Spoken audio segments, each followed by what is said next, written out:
Let me say this stunning statistic again. It's not that more than 50% of stocks underperform the index. More than 50% of stocks lose money. If you want to know how many stocks outperform the market, the data becomes harder to swallow. Investing in stocks is arguably the single greatest path to building wealth. But knowing this and successfully investing in stocks are two totally different things. Should you buy index funds? Should you hire an investment manager? Should you buy individual stocks? For the average investor, there's a lot of contradictory information out there. You'll hear about the importance of diversification, while at the same time see some of the greatest investors of our time emphasize the importance of investing in individual stocks. Warren Buffett's current portfolio is primarily 7 stocks. His partner, Charlie Munger, says the whole secret of investment is to find places where it's safe and wise to non-diversify. It's that simple. Diversification is for know-nothing investors. It's not for the professional.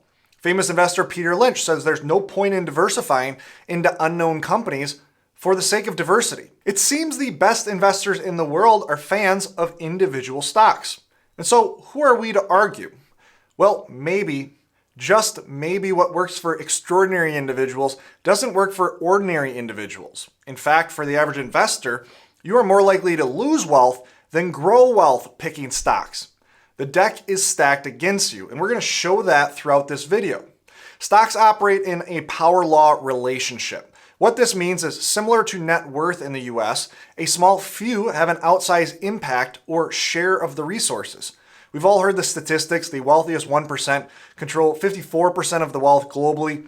Well, guess what? Similar dynamics happen inside of the stock market. On the screen, you'll see a graph comparing the constituent returns of the S&P 500 to the overall index. The data from this chart is mapped from 1998 to 2017. During this time, the S&P 500 grew 294%. And yet, despite this, the average stock in the S&P 500 only grew 228%, vastly underperforming the index. The median stock, meaning the middle of the road stock, only grew by 50%.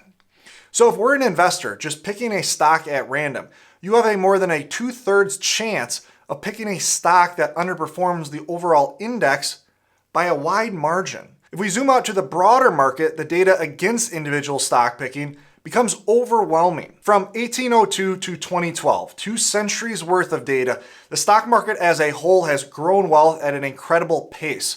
$1 grows to over $704,000 on an inflation-adjusted basis. Compare this with bonds that only grew $1 to $1,778. We see why stocks are the single greatest wealth-creating asset.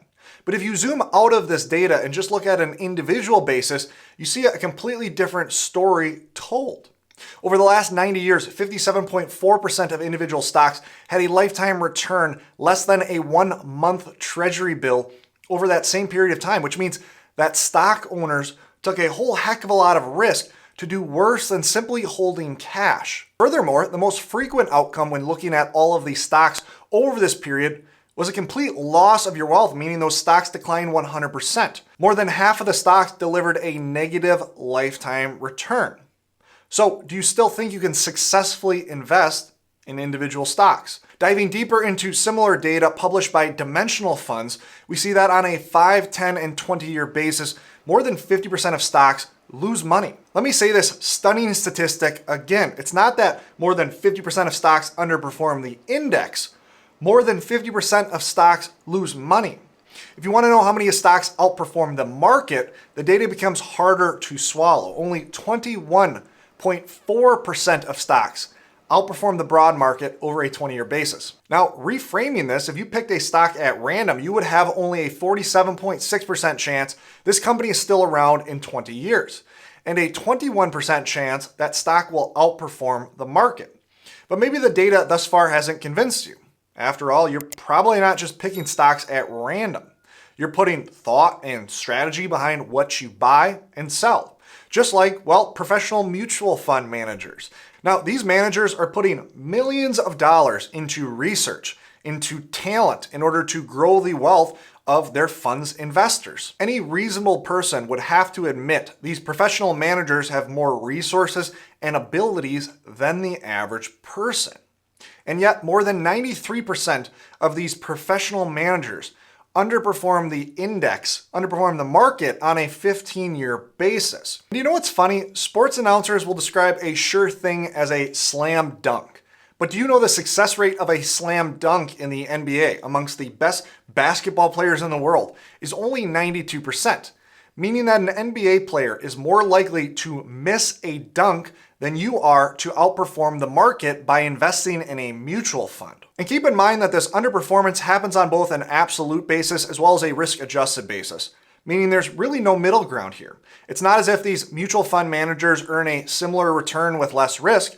Often you take more or equal risk to do worse than the broad index. And when we think about investing for retirement, risk is top of mind. From other videos we have on this channel, we know that sequence of return risk is a massive risk for retirees.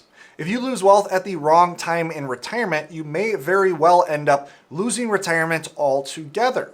Well, it's no secret that individual stocks carry more risk. On the screen, I've zoomed in to show individual stock performance during the COVID crash of 2020. As you can see here, about 70% of stocks in the S&P 500 had a worse drawdown than the overall index had. These dynamics, along with other issues in investing like poor investor behavior, lead to the chart you see on the screen. This is from a quarterly report JP Morgan releases, and it shows the individual asset returns from 1999 to 2019, a 20-year period, and compares these asset returns with the average investor. The S&P 500 over this time grew wealth 6.1%, bonds grew 5%, and so you would expect more investors to fall somewhere in the range between these two very common assets. Instead, the average investor did half as well as the bond market at only 2.5%. This is barely better than inflation during this same time period. But despite all of this, Americans love a lottery. I don't remember exactly who said it, but a comedian had a joke encapsulating this love for a lottery. When faced with 1 in a 300 million chance of winning the lottery, Americans will look you straight in the eye and say, "So you're saying there's a chance?" Those same Americans, when faced with a 1 in 5 risk of dying from heart disease, will say, "Ah, that will never be me." Now, this American lottery dream frequently finds its way into investing as well. Many investors will dream of investing in Apple or Amazon during the early days. And for those that are lucky enough to win the investment lottery, the rewards can be massive. But know that it's very unlikely to be one of those early investors. Since 1926, 4% of stocks can be isolated and account for all of the net gain inside of the stock market.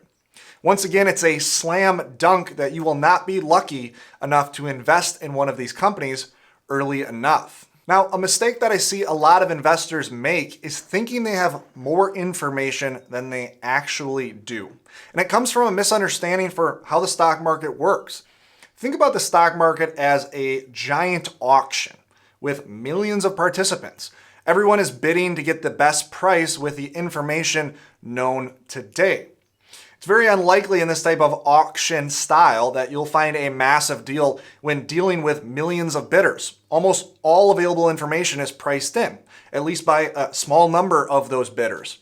Despite this, it's not uncommon to hear someone say a given company is a great investment right now because of, let's say, a new product that's coming out.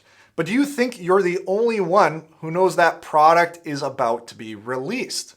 By the time you hear it in the news, the market has likely already priced it in. The news takes a long time to get to your ears. And by focusing just on the new product, just on that one data point, you're likely leaving behind all of the other variables that might matter for that given company. For instance, there might be a supply chain issue that will affect the delivery and therefore sales of that new product. The company might already be overly valued based on its current stock price. Maybe the US is in trade disagreement with one of the company's major international markets. Maybe the company is very debt-ridden and or the founder and CEO has a fatal diagnosis. Therefore, the leader of the company may not be here in the next couple of years. The point being, many individual stock investors make a decision off 1 or 2 data points. Typically headlines they read in the Wall Street Journal, Fortune magazine, or Barron's. And by doing so, they leave behind all of the complexity and effort required to invest prudently. So does all of this data simply mean that you're relegated to becoming a pure index investor? Now, although this is a completely valid approach and would be better than the approach most are implementing, there are additional options that you have. In today's modern investment space, there are funds that are oriented around and based on any investment methodology that you can dream of. Let's say you didn't want to own every company in, let's say, the Russell 1000, and instead wanted to lean towards companies that have the highest free cash flow. Well, you could own an ETF called COWS. Want to own micro-cap companies because historically they have outperformed large cap companies. Well, there's an ETF for that. Want to hold companies that rank the highest in a combination of dividend payouts and net buybacks? Well, guess what? There's an ETF for that too. Now, this is not a recommendation that you should go out and use any of the ETFs on the screen. The point is you can implement any methodology you have quite efficiently and do so in a very diversified way. And honestly, if you can't find a diversified ETF based on your methodology, it probably means you really don't have a methodology. And an investor without a tested methodology historically should stay as far away from individual stocks as possible. Let's close out this video by covering a myth that's actually perpetuated by the financial advising industry. And the myth goes something like this. Using funds to invest is something for smaller, less sophisticated investors. Wealthier investors should use things like individual stocks. Now, this is often sold to investors by big wirehouse firms. It was first marketed to investors back in the day to generate high commissions. Now it's marketed to try to sell complexity and therefore prove out that the high fees you're paying are quote unquote worth it. Well, here are some of the benefits that are advertised. If you're investing in individual stocks, you don't have to hold all of the bad companies in a fund. You have better tax loss harvesting opportunities. And when withdrawing in retirement, you have more customization for strategic withdrawals. And we can pretty easily dispel each of these myths. First, I believe you have less opportunities to successfully tax loss harvest with individual stocks. The idea of tax loss harvesting is you take a loss on a position but attempt to maintain the exposure in the overall market. That tax loss is beneficial on your tax return, and when the market recovers, hopefully you didn't exit out of the investment or exposure to the market, so you see that recovery as well. Well, let's say that you own Microsoft and it's sitting at a $20,000 loss. Okay, well, this would be a great opportunity to tax loss harvest, right? Well, the problem here is due to wash sale rules, you can't just sell Microsoft and immediately buy it right back. So instead, you buy into Apple, a related tech company, but despite having some overlap, Apple and Microsoft will behave differently. They aren't perfectly correlated. So let's say after tax loss harvesting, Microsoft recovers from its loss, but Apple remains unchanged. This tax loss strategy just costs you significantly. Instead, tax loss harvesting ETFs would be much simpler and would prevent you from missing out on those gains. You could tax loss harvest, let's say, an S&P 500 fund and immediately buy back into a Dow Jones fund. These would avoid the wash sale violations and allow you to maintain that high correlation and maintain that same exposure.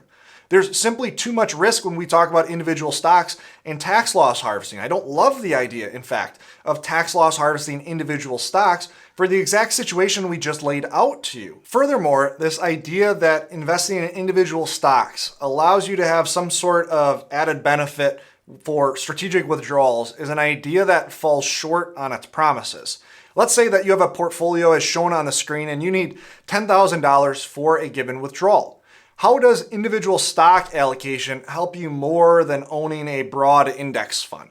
Some advisors might say you can sell $10,000 worth of stock that's at a loss. There would be a tax benefit for that, or at least you wouldn't be adding to your tax liability. Okay, that seems valid on the surface, but what happens if the stock at a loss is undervalued and about to rebound? And the stock at a gain is overvalued and going to revert back to its normal valuation. Then we wouldn't want to make that trade, would we? Well, if you knew what the future held, yes, then theoretically you could withdraw strategically. But we already know and we've shown that you can't predict what's going to happen next. So individual stocks give you the illusion of control of strategic withdrawals, but they do so at the cost of your wealth. Now, let me just back up 1 second. This isn't to say that no one should hold individual stock. If you want to take 5 to 10% of your retirement portfolio, invest in individual stocks to scratch an itch, then so be it. But don't think that on average, it's benefiting your financial plan. The data, as we've shown in this video, simply is stacked against that idea. Now, as part of this video, we touched briefly on tax loss harvesting and showed why individual stocks fail at benefiting you from a tax standpoint due to something called wash sale rules. Know that there are some tax hacks that you can use to get around these complex rules, but you can't use them with individual stocks. You can, however, by shifting the way that you set up your tax loss harvesting strategy. You can learn more by clicking this video right here. Always remember, you don't need more money, you need a better plan. Hopefully you enjoyed this video. Let me know in the comments below if you like this video, if you disagree, or if you have any other opinion. Thanks a lot. See you in the next video.